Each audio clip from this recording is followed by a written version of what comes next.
Congresso Nacional, por outro lado, hoje vive sob ameaça.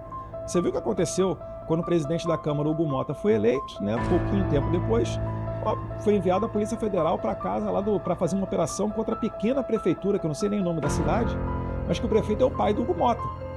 2 dias depois, o Hugo Mota teve um jantar com Alexandre de Moraes e, na sequência, ele mudou o seu discurso com relação ao 8 de janeiro. Após a entrevista de Eduardo Bolsonaro à revista Veja, onde ele expôs verdades sobre os abusos do STF e a perseguição política contra sua família, a esquerda entrou em desespero. Fez uma fala que mostrasse as coisas que o pai fez, por exemplo, entendeu?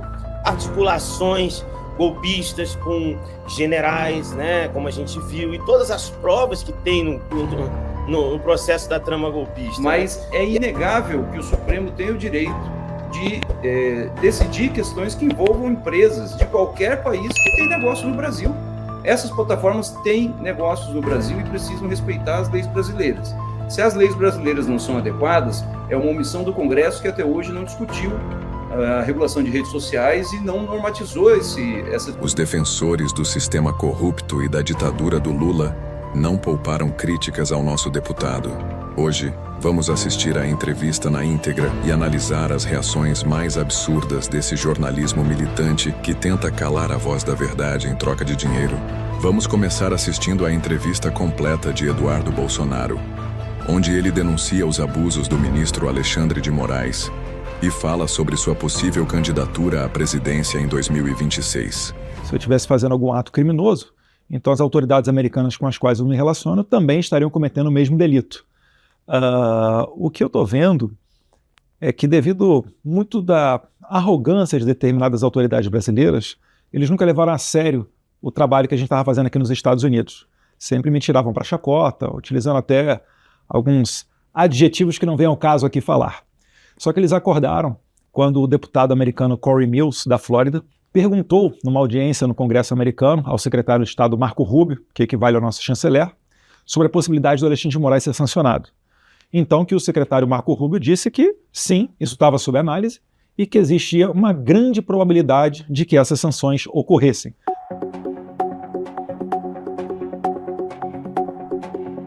A abertura dessa investigação, desse inquérito, dizendo que eu tenho cometido reiterada conduta delituosa. Ora, se é reiterada, é uma conduta uniforme que há um bom tempo eu pratico. O que é que então mudou de um mês para cá? Porque se é uma conduta reiterada, eu estou fazendo ela há 2, 3, 4, 5 meses. Então, mais uma vez, eles deram para nós a oportunidade de provar aos americanos e ao mundo tudo o que nós sempre falamos, que de fato o Brasil está vivendo um regime de exceção.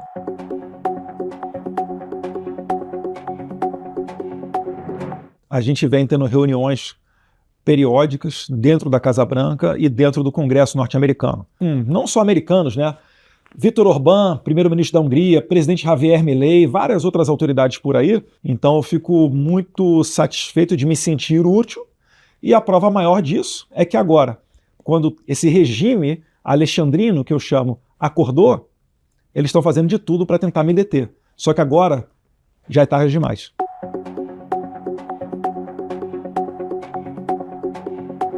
Estou muito confiante, eu diria que não pode falar 100% porque ainda não ocorreram, mas 99% de chance de estarmos muito próximos de conseguir essa sanção. Eu falo isso até de certa maneira com o coração partido, porque eu creio que o Brasil deveria ter tido a decência de conseguir parar o Alexandre de Moraes. A gente teve que recorrer aqui à autoridade norte-americana. Graças a Deus a gente tem essa entrada e eu acho que aí a gente, após essa sanção, a gente vai dar o primeiro passo para conseguir resgatar a democracia brasileira. Acabar um pouco com isso de que o Congresso Nacional discute tudo e aí qualquer partido entra no STF, notoriamente partidos de esquerda, e o STF derruba aquilo que foi aprovado pelo Congresso, seja uma lei ou qualquer outro tipo de medida. Isso não é uma democracia saudável.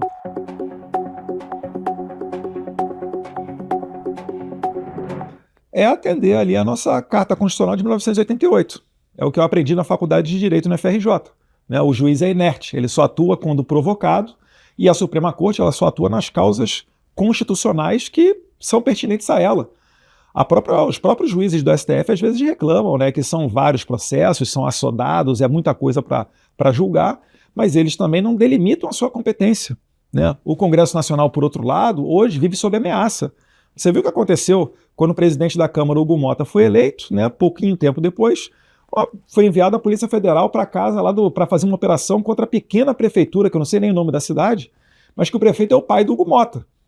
2 dias depois, o Hugo Mota teve um jantar com Alexandre de Moraes e, na sequência, ele mudou o seu discurso com relação ao 8 de janeiro. Então, esse é o STF que se relaciona na base da extorsão com os outros poderes.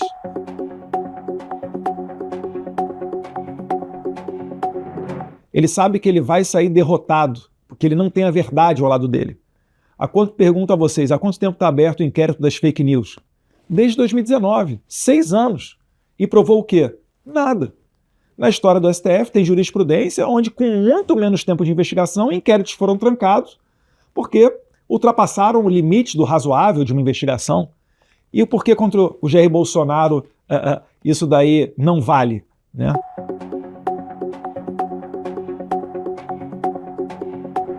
Todo ditador exagera, abusa do seu poder, dizendo defender a democracia ou um bem maior. E, para fazer isso acontecer, esmagam as liberdades do seu povo.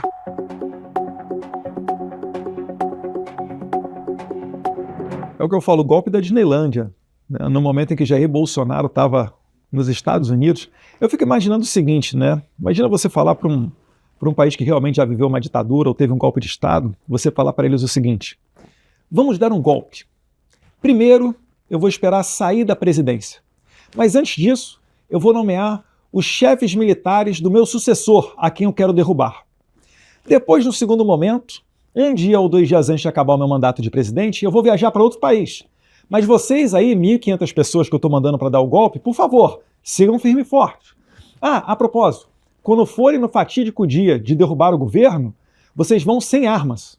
Ora, isso tudo daí é surreal o que está acontecendo com o Brasil. O próprio ministro da Defesa do Lula, José Múcio, disse que não foi golpe. O Gilmar Mendes, pouco tempo depois de 8 de janeiro, numa entrevista, salvo engano para uma TV portuguesa, disse que na verdade foi uma baderna, que foi longe demais. E é isso daí. E quantas vezes a esquerda já não fez atos muito piores?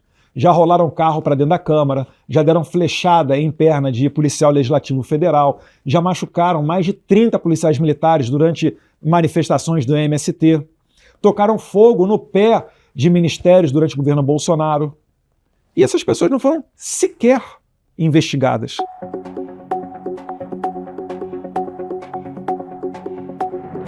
Isso tudo é falácia, é tudo espuma. Essas pessoas, né, tanto do 8 de janeiro quanto generais ou pessoas aí que estão presas nesse momento, Kid Preta, etc., eles estão pagando o pato para que o Alexandre de Moraes construa a narrativa que ele entenda pertinente para justificar uma condenação do Jair Bolsonaro. O meu inquérito agora, adivinhe quem é o relator? Alexandre de Moraes. Atraiu por prevenção.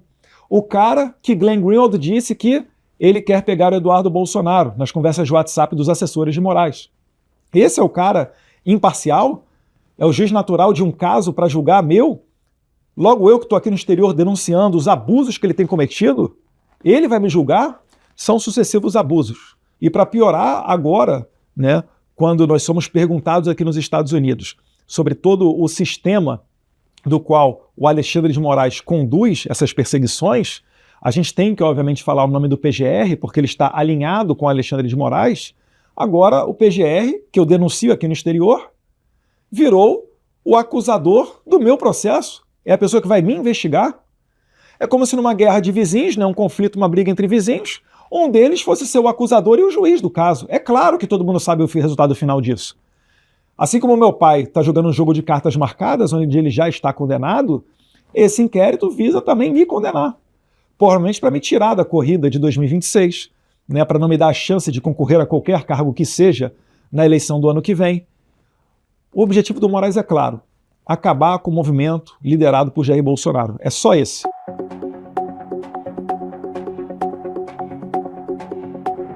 O meu trabalho aqui nos Estados Unidos ele se tornou único. Então tornou-se muito mais importante a gente estar aqui nos Estados Unidos fazendo esse trabalho para segurar o ímpeto ditatorial do Alexandre de Moraes e as pessoas que o rodeiam, do que estar no Brasil.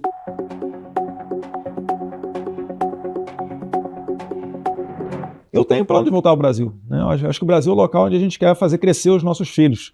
Agora, para voltar para o Brasil, a gente tem que ter uma segurança mínima, onde o deputado federal vai poder falar. A gente tem muita coisa para mudar.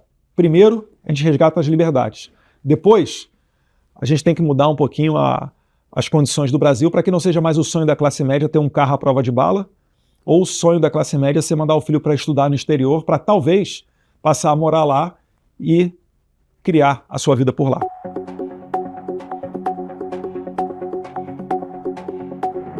Obviamente, se for uma missão dada pelo meu pai, eu vou cumprir. Inclusive, meu nome já figurou em algumas pesquisas, né? Fiquei feliz com isso, mas eu acho que numa democracia normal, quem deveria ser o candidato é o Jair Bolsonaro, que inclusive lidera diversas pesquisas fora da margem de erro.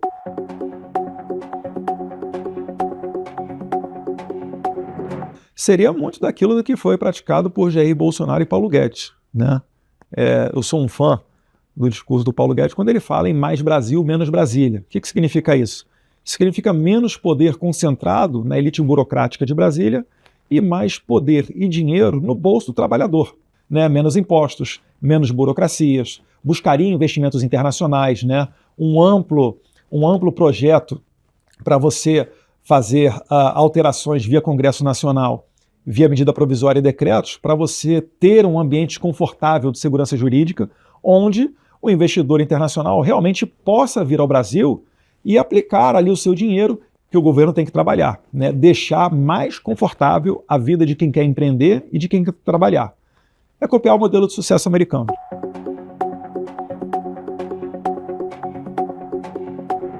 Mas certamente não seria alguém da linha do Fernando Haddad, né? Seria alguém da linha liberal, né? A gente já viu que quanto maior o Estado, mais margem há para corrupção, mais margem há para ineficiência. Então eu agiria nessa base aí com certeza, e alguém dessa linha de pensamento mais liberal seria com certeza uma pessoa indicada para ser um futuro ministro da Economia.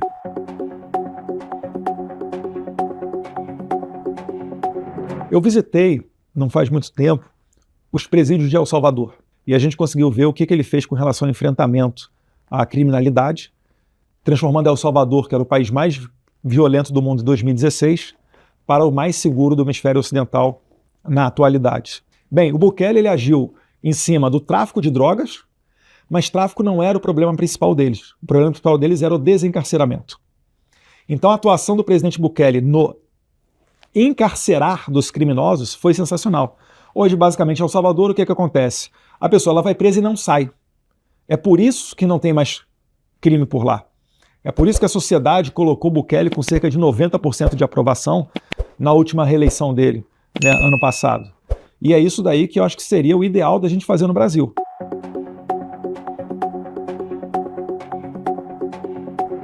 E hoje em dia, a taxa de assassinato deles é menor do que a do Canadá. Não tem como, né, essas críticas prosperarem, porque é um trabalho que está sendo muito exitoso. Claro, pode haver algum inocente que seja preso, etc. Porventura pode ocorrer, mas não existe sistema perfeito.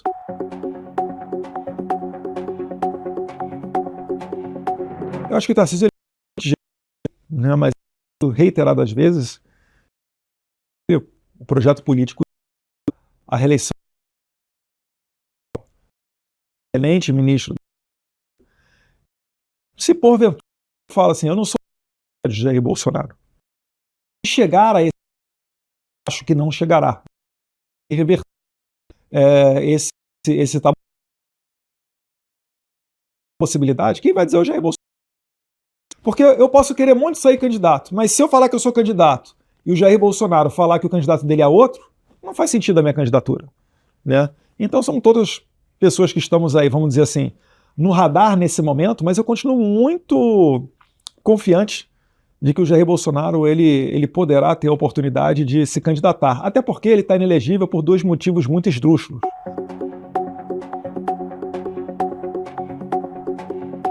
Eu tenho dúvidas. Eu acho que enquanto cidadão pagador de impostos, eu posso ter as dúvidas que bem entender.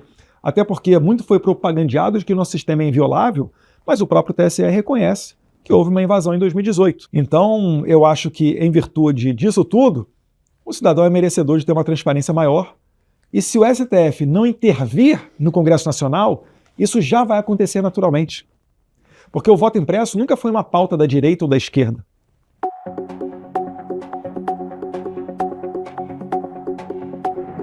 Olha, a Michelle, ela tem uma rejeição muito baixa, ela tem um discurso muito próximo das pessoas evangélicas e da pauta das mulheres, né? Mas eu vou cair na mesma situação do Tarcísio. Eu não me preocupo tanto com esse tipo de coisa, por quê? Porque o Jair Bolsonaro, na verdade, é quem vai decidir. É claro, se você estiver performando bem, ele vai ficar mais confortável de dizer que é você, ou ele, ou ela, enfim, qualquer outra pessoa. Mas esse momento, para chegar, vai ser difícil de arrancar do presidente Bolsonaro. Ele vai deixar para os, não é nem os 48 do segundo tempo, eu acho que seria para os 49 do segundo tempo. Mais uma vez, porque eu acredito que há uma chance, há uma luz no fim do túnel para a gente corrigir a democracia brasileira e conseguir colocar ele como candidato.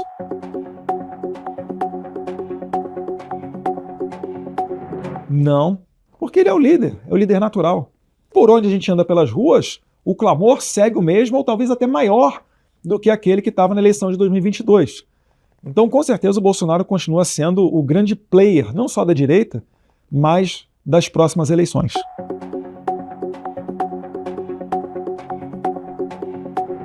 Eu acredito que o governo Bolsonaro teve muito mais acertos do que erro. Faltou ali uma estratégia para você colocar adiante os grandes feitos do governo, né, de levar água ao Nordeste, de colocar não só o aumento do Auxílio Brasil, como também a possibilidade de quem trabalhar não perder o auxílio para os próximos 2 anos. Foram muitos acertos do governo Bolsonaro, independência do Banco Central, reforma da Previdência.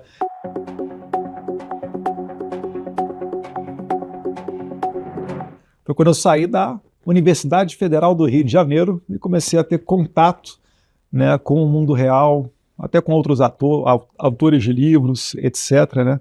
Quando eu comecei a trabalhar, pagar minhas próprias contas, aí você percebe que o mundo, na verdade, você que tem que correr atrás do seu próprio sucesso, né? Ninguém vai fazer por você. Eu não sou de direita porque eu defendo o rico. Eu sou de direita porque eu quero que o pobre tenha emprego e renda, porque esse é o melhor programa social.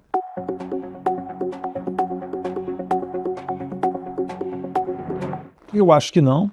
Eu acho que a gente vai conseguir reverter a tempo esse julgamento de cartas marcadas.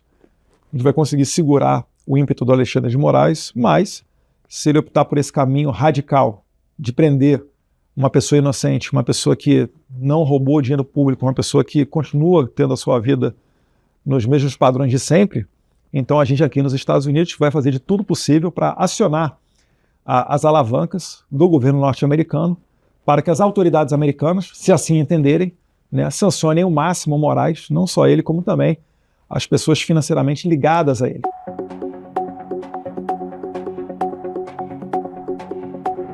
Mas foi uma frase também muito tirada de contexto, que 4 meses após eu dizê-la, a esquerda levantou ela dias antes da eleição de 2018, para tentar colocar na gente o rótulo de antidemocrático, coisa que nós comprovamos na prática que não somos, muito pelo contrário, né? Até suportamos muita coisa que a gente não concorda. Mas foi uma canelada, né? Eu lembro ao tempo que eu tinha falado que não era algo para se levar ao pé da letra, e saiu ali no meio de um encontro com estudantes de um curso preparatório para concurso público lá de Cascavel, no Paraná. Agora vamos assistir à reação da esquerda e da imprensa que apoia o sistema corrupto. Pessoas que são a favor da ditadura do STF e da qual Lula e Janja querem implementar no Brasil. Esses veículos não suportam quando alguém expõe a verdade. O governo Trump, ele tem elegido inimigos, né, e tem feito coisas antidemocráticas, né? Então eles estão foram buscar ajuda, né? E ele cita outros governos de autocratas que a gente pode comentar aqui depois, né? Como referência, né? Então é todo um movimento que a gente percebe e acho que também é sempre importante lembrar, Ferraz, que eles têm um histórico de discurso antidemocrático. O Jair Bolsonaro tem esse histórico, né? E o filho dele em alguns momentos fez. Eu acho que tem uma pergunta muito interessante também que o Maurício fez, que é se ele se arrependia daquela frase que ele falou, né, de fechar o Supremo Tribunal Federal, e ele não mostrou arrependimento. Então, assim, eu acho que são várias coisas interessantes da entrevista que a gente pode comentar, mas nesse primeiro momento eu queria citar essas coisas. Por exemplo, nesse último inquérito em que foi aberto contra o deputado licenciado Eduardo Bolsonaro, o próprio juiz Alexandre de Moraes ser o autor, o relator desse inquérito, né? O que acaba contaminando ainda mais esse processo, o processo não, mas o discurso, né? Essa narrativa, dando mais elemento para essa narrativa criada aí pelo bolsonarismo, de que da perseguição política e por aí vai. Então, assim, de fato, soa como algo estranho. O fato também de não ter sido o julgamento da trama golpista em si, não ter sido julgada no plenário, né? Não está sendo julgada no plenário do STF, também é ruim, porque se trata de um ex-presidente envolvido, então teria que dar mais peso, os 11 ministros teriam que ser ouvidos. Então até o ministro Luiz Fux falou isso, né? Quando eles estavam julgando o recebimento da denúncia por parte do STF, ele chegou a falar isso, né? Que de fato ele achava que o tamanho do processo deveria ser feito no plenário da Suprema Corte. Então, tem algumas coisas, o próprio processo, né, o próprio inquérito que foi aberto pelo ministro Alexandre de Moraes contra o Eduardo Bolsonaro, também do ponto de vista, né, sempre político aqui, foi ruim, né? É ruim porque você dá ainda mais protagonismo para a pessoa, né? Então eu acho que, de fato, ele foi para lá porque estava com medo de ser processado pelo Alexandre de Moraes, e foi o que ele conseguiu, ser processado pelo Alexandre de Moraes, né? Então tem um lado positivo para ele também, do tamanho da repercussão, do holofote que ele pode ter e que ele já está tendo com essa história. Por causa disso. Agora, o Supremo, ele primeiro, não há essa discussão. Por que os ministros resistem à discussão do impedimento? Porque o Supremo, como um todo, foi vítima desse discurso radical bolsonarista durante o governo do Jair Bolsonaro. E se o que os aliados do Bolsonaro tramavam tivesse dado certo, provavelmente teríamos hoje ministros presos, o ministro Alexandre de Moraes não estaria mais aqui, talvez Lula e Alckmin teriam sido assassinados. Então, tem muita coisa para olhar em retrospecto do que simplesmente, né, esse momento que a gente está passando. O que aconteceu e o que a gente está vivendo é uma renovação dessa rixa. O que é interessante e estratégico para o bolsonarismo é que eles continuem mantendo essa briga, Supremo e Bolsonaro, viva, porque é isso que move a popularidade do ex-presidente. Mantém o eleitorado dele fiel a ele, e o Bolsonaro, estando nessa situação de réu, a caminho da prisão, provavelmente, ele está numa situação muito exposta para ser esse personagem. Então, Eduardo Bolsonaro entrou, assumiu esse papel, está ganhando esse protagonismo com a ajuda do Paulo Gonet, que pediu essa investigação, e do ministro Alexandre de Moraes, que autorizou. Mas a gente está vendo um início dessa lamentável novela que desvia o foco do país das coisas que são importantes. O Supremo tinha que estar julgando os réus do 8 de janeiro e levando a cabo esses processos sem que esse barulho todo político tivesse alguma repercussão dentro da corte. Mas a gente sabe que não é isso que acontece, né, Ricardo? A gente vê manifestações públicas dos ministros que também alimentam essa fogueira de intrigas e esse discurso contra o Supremo o tempo todo. Mas se a gente volta para a entrevista do Eduardo Bolsonaro também, Ferraz, e eu acho que sim, o Supremo poderia atuar botando água nessa fervura, mas o Eduardo Bolsonaro não leva em consideração na entrevista, em todas as oportunidades que ele teve, nas perguntas, as boas perguntas que foram feitas, ele não teve nenhuma vez, assim, fez uma fala que mostrasse as coisas que o pai fez, por exemplo, entendeu? Articulações golpistas com generais, né, como a gente viu, e todas as provas que tem no processo da trama golpista, né? E aí, quando ele fala assim, quando perguntar a tentativa de golpe, ele só fala do 8 de janeiro, como se tivesse só o 8 de janeiro, e não foi isso.